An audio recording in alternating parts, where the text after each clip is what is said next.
Welcome to Most Innovative Companies. I'm your host, Yasmin Gagne, joined as always by my producer, Josh Christensen. Hey, Josh. Hey, Yas. Josh, what is the most embarrassing song that you listen to on a regular basis? I get random spurts. Obviously, I'm more of a podcast guy than over listening to things. I guess the most embarrassing song that I listen, it's not even embarrassing. I just throw on Whitney Houston every once in a while. That's not embarrassing. That's just a everyone throwback. does that. That's great. I love I Want to Dance with Somebody, and I like just doing the part where it's like off-timed, the background singers. It's, did you want to dance? Did you want to dance? Don't you want to dance? Dance. Like those background singers, I absolutely live for that. But the most embarrassing thing that I ever listened to on repeat in my life was the Disney Tarzan movie soundtrack. No, that soundtrack is awesome. He went so hard. It's so hard. Phil Son Collins of Man? just went Great song. featuring Rosie O'Donnell on that weird scatty jazz track there. I don't remember that one. That's kind of a deep cut. I think it was like track 6 on. Yeah. I only know the two, Son of Man and You'll Be in My Heart. They're great. I mean, it's a great soundtrack. What about you, Yaz? What's your most embarrassing listen? Top Gun theme song. I listen to it when I run. Okay, yeah. I mean, that's a good running song. Comes and it takes a while, but it's so satisfying when it hits. I get that for a running song, but it's weird. I feel like listening to theme songs or like soundtracks is like inherently nerdy. It's not. It's because it's not. It is a real song, but it's also like not a real song. It's true. When I was in college, I used to listen to the Social Network soundtrack by Trent Reznor whenever I was writing papers. That's problematic on so many fronts. I don't like that at all. Anyway, we're going to be talking more about music shortly, but first of all, do we have any housekeeping? We're in the bit of the doldrums of summer, but just reminders that you can subscribe to Fast Company Premium on fastcompany.com. And remember to subscribe, rate, and review to this podcast. Leave us a review. I made a joke the other day that if we get 1,000 reviews and ratings on our podcast, that I'll get a Fast Company tattoo. Maybe a temporary Fast Company tattoo. But wait, no, you definitely didn't say temporary. I did not say temporary. I said real one, but now I'm backing off of that because I feel like people are petty.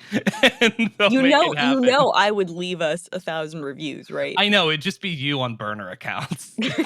But anyways, leave some reviews and maybe I'll consider getting a Fast Company tattoo. And apply to Most Innovative Companies. Yes, absolutely. Applications are open also on fastcompany.com.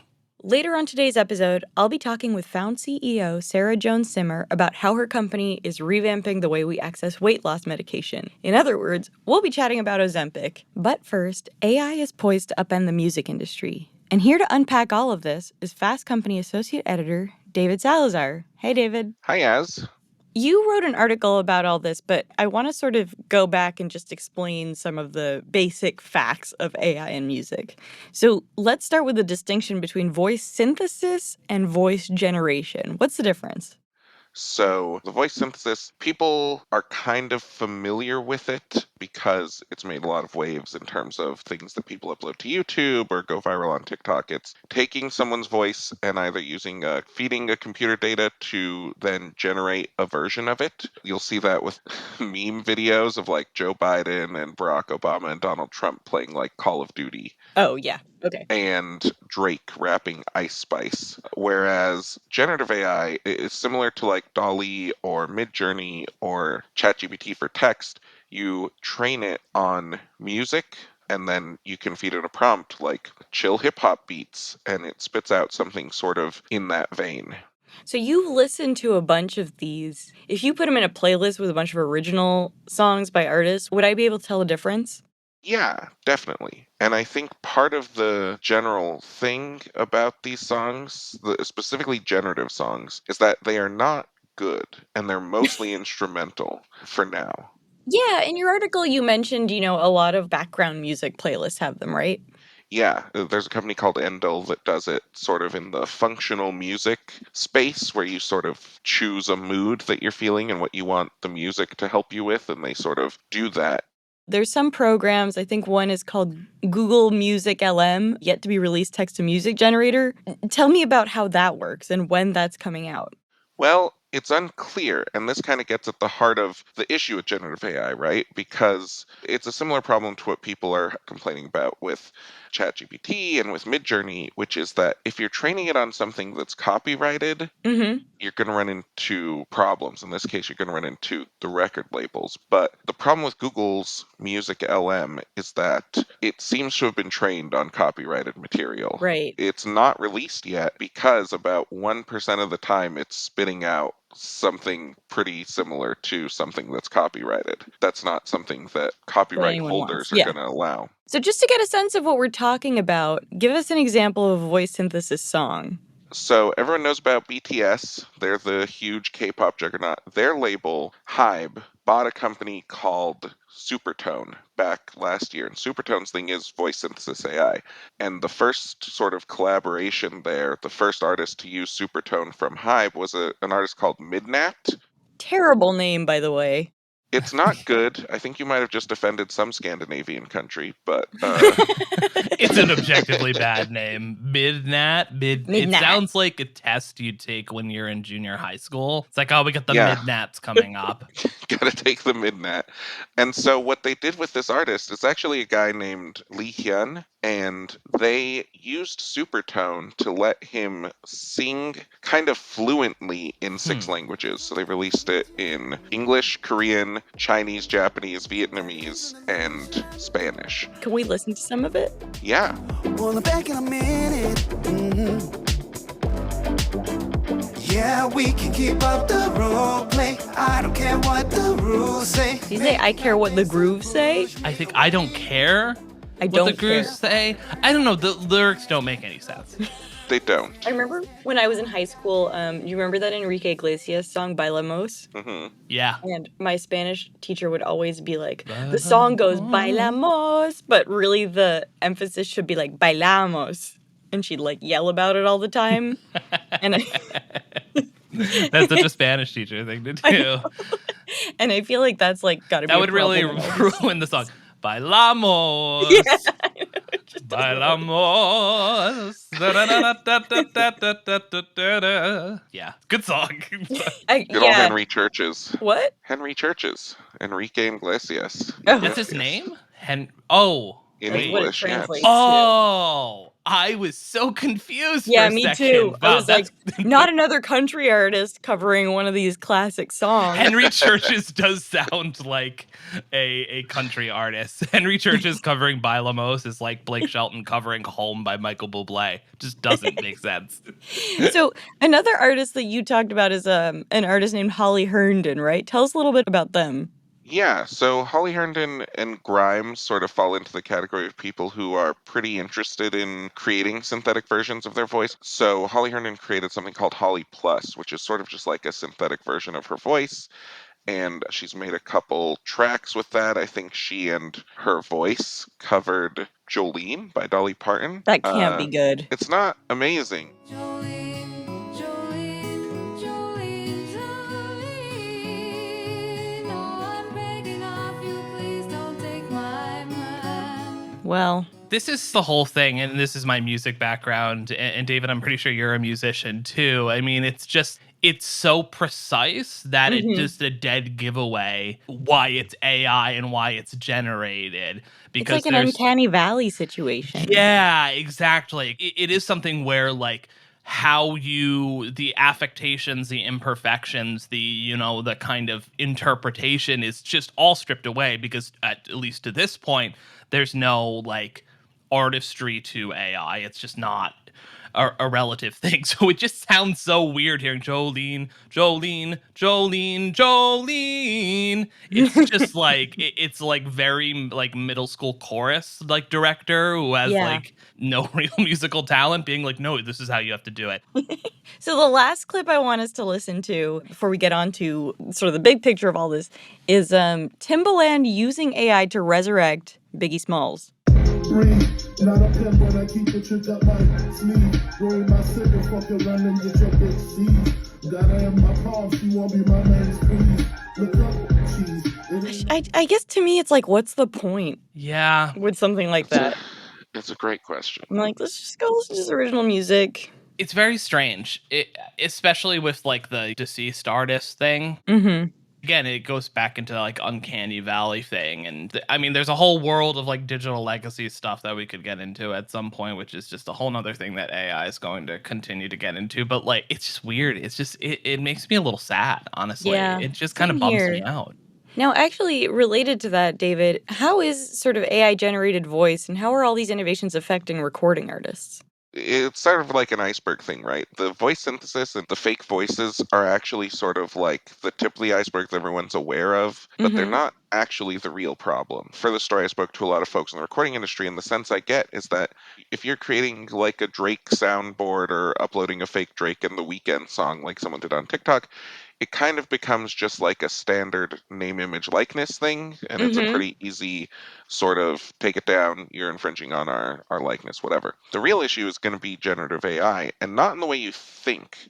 So the actual issue is that folks are using generative AI to create these sort of nothing songs. Someone I spoke to named Jamie Brooks, she's a really great producer, artist herself, and writes very thoughtfully about the music industry. She basically called them viruses that are designed to work on Spotify, Apple Music. And the way they work is that you put out enough of a song to get royalties eventually, get some Mm-hmm. money back for the people who listen to it, and sort of do it under those mood playlists. And it ends up, because streamers are kind of increasingly working on like algorithmic curation, it ends up on playlists, people listen to it, and what happens that songs by real artists don't end up on those playlists.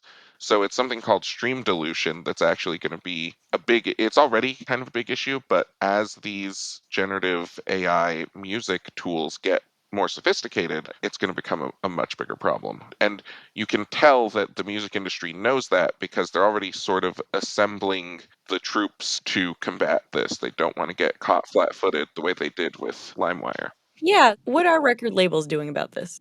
One of the main things that they've done this year is create something called the Human Artistry Campaign. And this was launched at South by Southwest this year, spearheaded by the Recording Industry Association of America, RIAA. They are Mm-hmm. sort of a trade group that reps about 1,600 labels. They've got about 100 people signed on to this, and it actually isn't just people in the music industry. They've gotten like NFL Players Association, they've got writers and other media people involved. But the main sort of thrust of this seems to be that they want to use it as sort of a lobbying arm to push Congress, other lawmakers to set something up legislatively that will protect their copyrights. Mm-hmm. That's sort of the main thing. It's still pretty nascent. There's nothing to say that they've fully done or accomplished yet, but they're still sort of in the early stages. The other thing that they're hoping to do, labels, is to negotiate new payment structures with streaming services. And sort of to take a very quick step back, the way that the music industry exists right now is very fragile, right? Mm-hmm. Because they came out of the 90s into sort of the piracy boom, right? The LimeWires and the Napsters, and it fully Mm-hmm. changed the model. The rise of iPods and digital music fully changed their business model. And what ended up happening is that they bought into streaming Mm-hmm. sort of because they had to, you know? Yeah.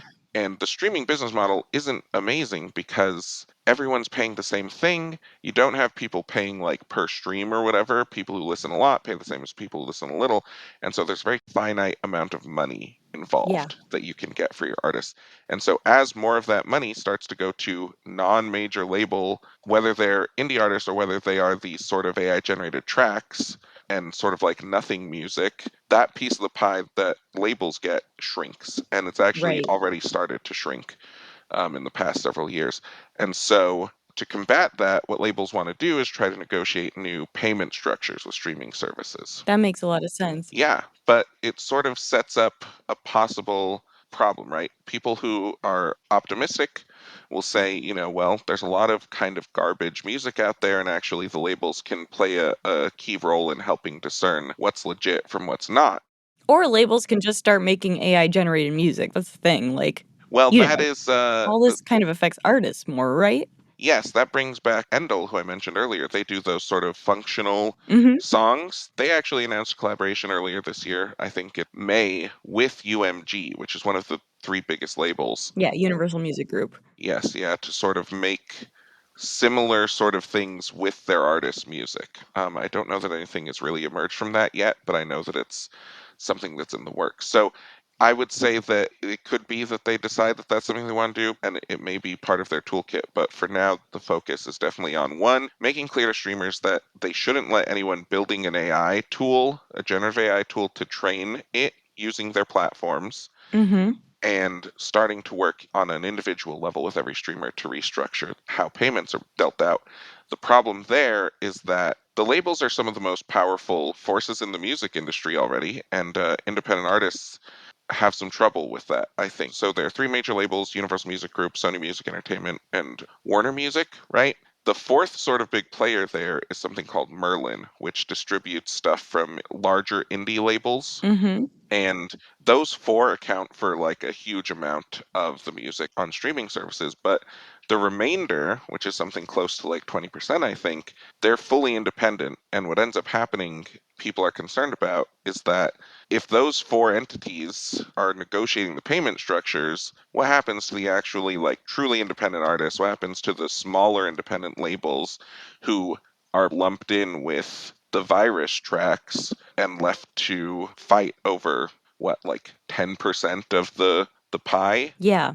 So, speaking of sort of collective action and of artists' rights when it comes to when we're facing things like AI taking over our jobs, members of the Writers Guild of America have been on the picket line since May, and the SAG-AFTRA strike started last week on July 17th. How can musicians borrow some collective bargaining ideas from writers and actors at this point? I know that musicians and recording artists are really in a difficult position because they don't necessarily have sort of the collective strength Mm-hmm. that writers and actors say have. And that's just how those industries have evolved over time, right? Like the writers and actor unions are really strong because historically they have been proactive about that. And the relationship is different, right? Actors and writers, they're sort of a single entity that they negotiate with, whereas the music industry, artists are negotiating with their own labels, and then the labels negotiate with everyone else, which is tough. And there have been some efforts to sort of try to build that collective power. There's an organization called United Musicians and Allied Workers that sort of got started during the pandemic and has grown to sort of champion a lot of artists' rights things. Mm-hmm. One thing they've said they've had a hand in pushing for victory on is sort of an amendment in Austin, city ordinance, I believe, to require a minimum payment for South by Southwest artists. Right. And they've also gotten some interest from members of Congress like Rashid Tlaib, but that's still pretty early, still pretty small. It sounds like a bad deal for indie musicians. It's not great. Well, we're going to take a quick break now, followed by my interview with Found CEO Sarah Jones Simmer about how the company is focused on long-term weight care.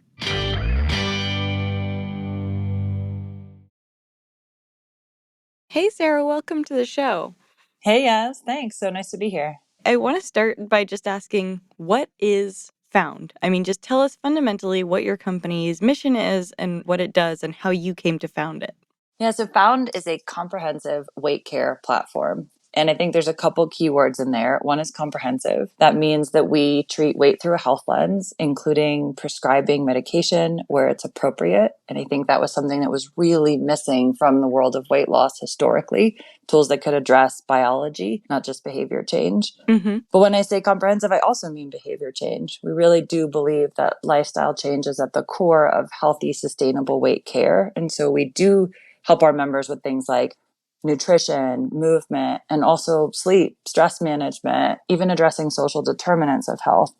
We think that weight needs to be addressed in a comprehensive way. And so much of the legacy diet culture, if you will, was just really focused on eat less, exercise more. Yeah, calories in, calories out. Yeah, shame if you didn't have the willpower to do those things. And the science shows us that it's so much more complicated than that. It is things like your underlying biology, like hormones or genetic predisposition, or your body's ability to produce leptin or manage leptin and insulin resistance.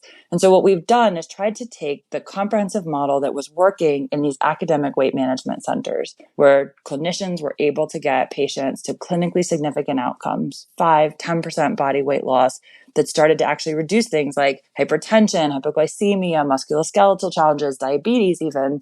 Those models worked, but they couldn't scale. They saw like a couple hundred to a couple thousand patients a year. And so that's a ripe opportunity for something like telehealth to come in and create more access to care. Weight challenges don't only exist in the cities that happen to have wonderful academic weight management centers like the Upper East Side of Manhattan. Weight challenges exist across this country. And only 1% of docs in the country are trained in obesity medicine, while 70% of Americans struggle with obesity or overweight, just like a classic supply demand challenge. So to your earlier question of like, why did I come to this space? I've spent my career in consumer technology. I was most recently at Bumble before coming to found.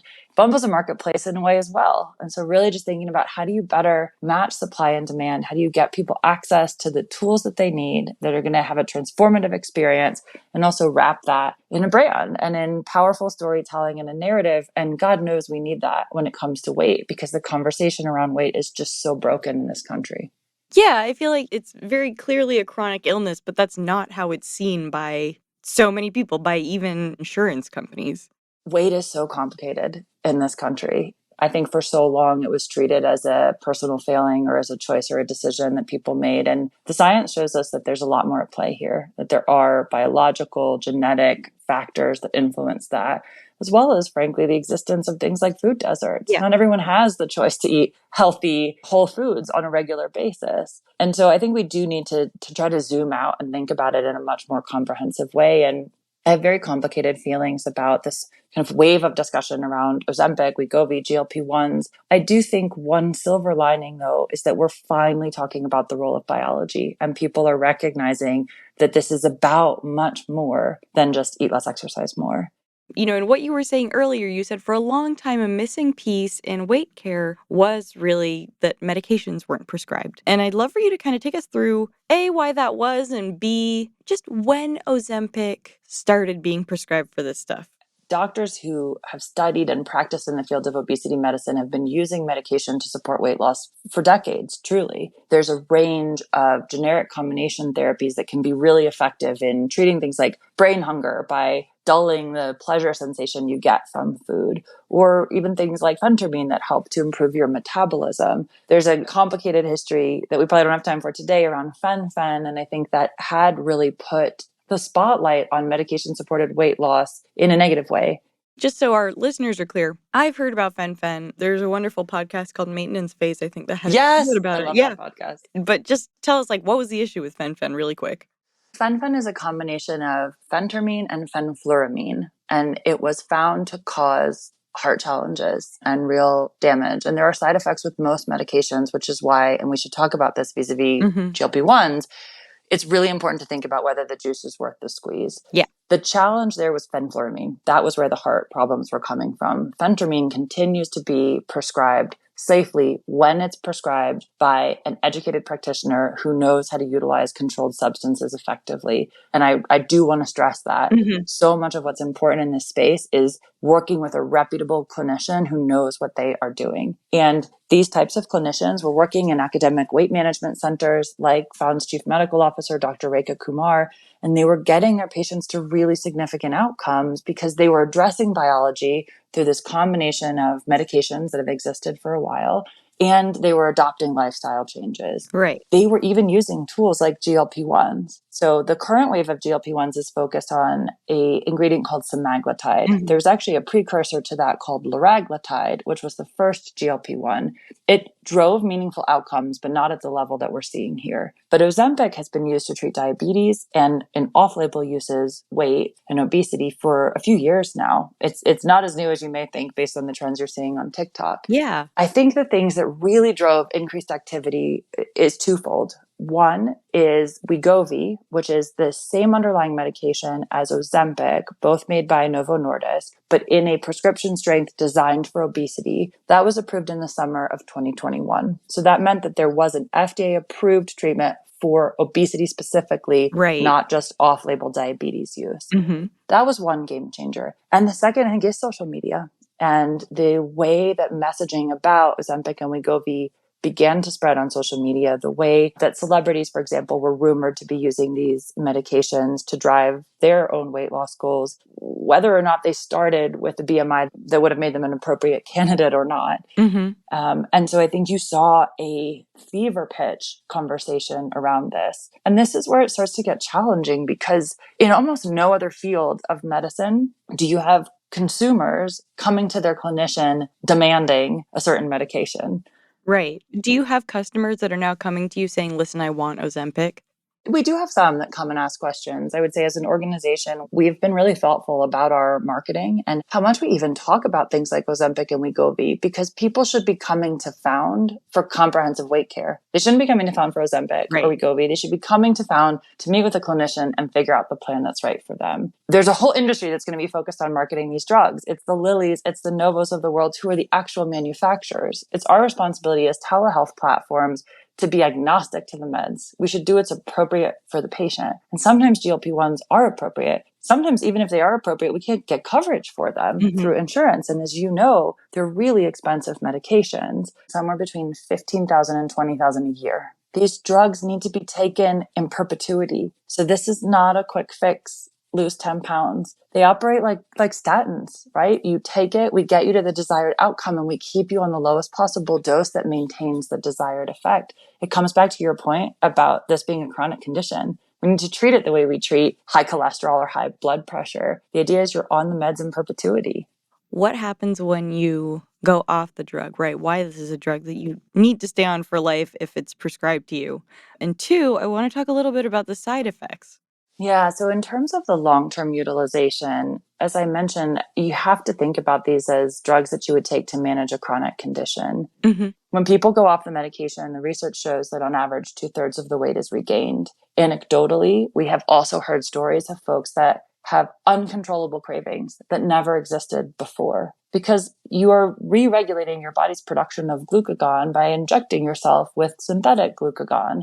And that is going to have an impact on your system. Now, if you are struggling with obesity and you are barreling towards a life with diabetes, it may very well be that the juice is worth the squeeze, and you want to go on these things and take them long term, because they're going to be life-changing and they're going to help you avoid the pain associated with diabetes as well as the cost. And that is, I think, the point that insurers are leaning into as well. Is like, how do we identify the candidates where we really are going to see a reduction in claims costs because we're treating this upstream at the obesity level? I guess I'm curious, just tell me about the ecosystem of all this.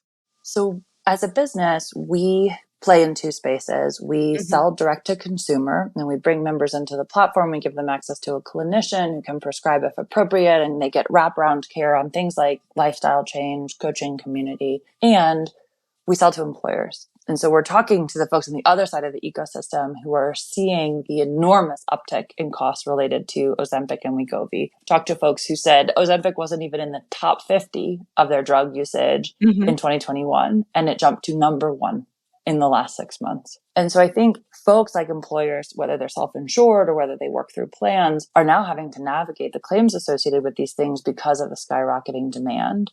We are seeing reduction in coverage even for folks with diabetes to be able to get access to Ozempic. This is where I think it's really important to think about obesity as a population health issue. What we're really trying to do is move treatment upstream. If we can avoid things like diabetes, musculoskeletal challenges, hypertension, high cholesterol by treating obesity, that's the right thing to do for society.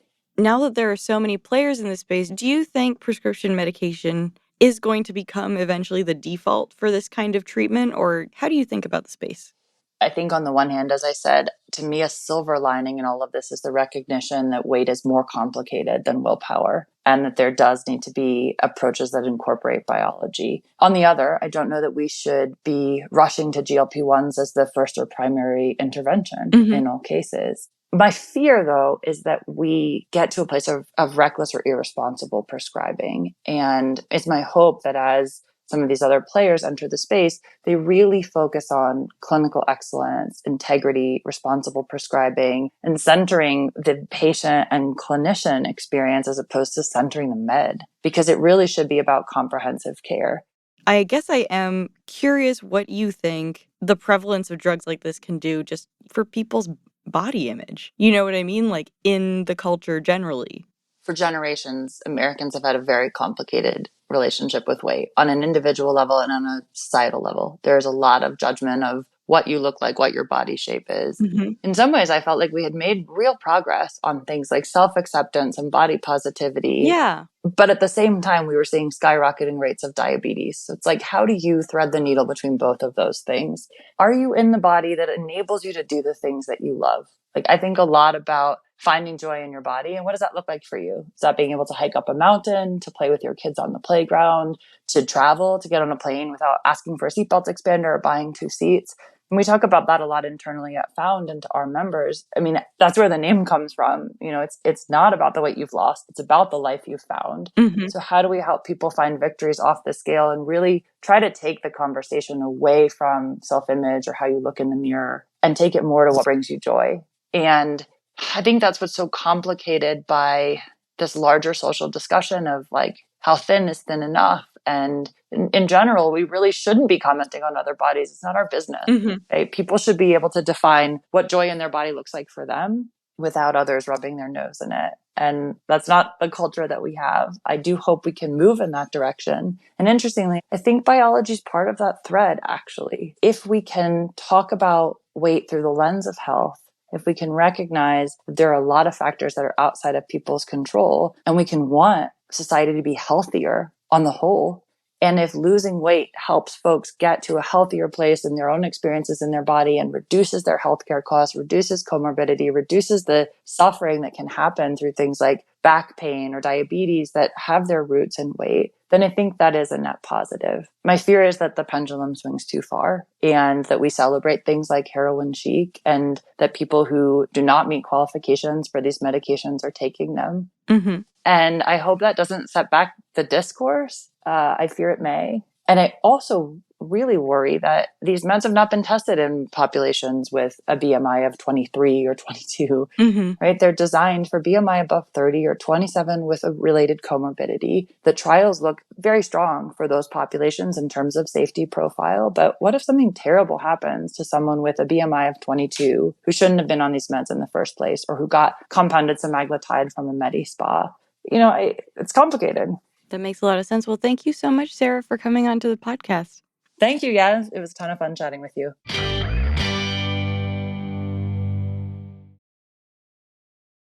Okay, we're back with David, and it's time to wrap up the show with Keeping Tabs. In case you've forgotten, this is where each one of us shares a story, trend, or company that we are following right now. And David, because you're our guest, what are you keeping tabs on? You go first. This is going to be really dumb, but what I'm keeping tabs on is the name of the 4th Jonas brother. So I'm going to be keeping tabs on Franklin, nay Frankie Jonas's budding music career. Oh, he has a budding music career? I thought he was just a TV presenter now. Yeah, he's unclaimed to fame. I think that's part of like a hard launch of his sort of thing, right? Because he did the first season of Claim to Fame. Brutal place to launch your career. Very Hey, grim. it got a good slot. They moved The Bachelor. Yeah, because that show is so funny. Did you Wow. see the clip of Tom Hanks' niece going nuts? You did send it to me. It is very funny. It is She was- ridiculous. They gave it 8 p.m. leading into The Bachelor on Monday night. So they're really all in on Frankie Jonas. Franklin Jonas. So he's changed his name to Franklin, and he thinks that's how people are going to start buying his music? Yeah, because naming yourself after a turtle is notably the best way to make it in the music biz. You can't tell me that Franklin Jonas is not just an AI-generated Jonas brother. Yeah, seriously. He's real, and he was Frankie, and I think he decided that because he can now count by twos and tie his shoes and has an EP in the world, he should be Franklin. And it's very jarring to see Kevin be like, "Oh, Franklin," like they're trying to do some sort of super weird. banter, and it's like, this is clearly fake. Yeah, never gonna happen award. Franklin Jonas. Stop trying to make Franklin happen. Josh, what are you keeping tabs on? Barbenheimer. Of course.